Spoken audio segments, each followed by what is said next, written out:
तव्हांखे आउं हैरत अंगेज़ ॻाल्हि ॿुधायां त 14 अगस्त 1947 ते पाकिस्तान ठहियो, पर जनवरी 48 ताईं कंहिं बि हिंदूअ हितां लॾ पलाण कान कई हुई। पर 26 जनवरी 1948 ते कराचीअ में हिकु प्लैनिंग तहत फसाद करायो वियो ऐं उन फसाद में पाकिस्तान सेक्रेटरीट जा ॿाहिरां आयल मुलाज़िम बि शामिल हुआ ऐं जेको क़त्ल आम थियो तंहिंमें सवे हिंदुनि खे, जेकॾहिं सवे न हूंदा त उहो 100 खां मथे हिंदू आहे जिन खे मारियो वियो।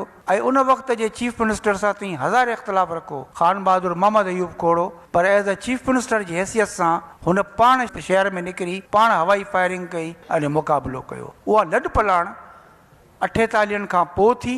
जॾहिं कराची मां लॾ पलाण थी, मारामारी थी, त पोइ हैदराबाद मां बि थी ऐं मुख़्तलिफ़ शहरनि मां बि थी। ऐं उन जे नतीजे में अवां ॾिसो त कराची जी सॼी हयत बदिलजी वई। अहिड़ी सूरत हाल बदिली जो हितां जा जेके असली माण्हू हुआ उहे जहिड़ा हितां लॾण ते मजबूर थी विया हलिया।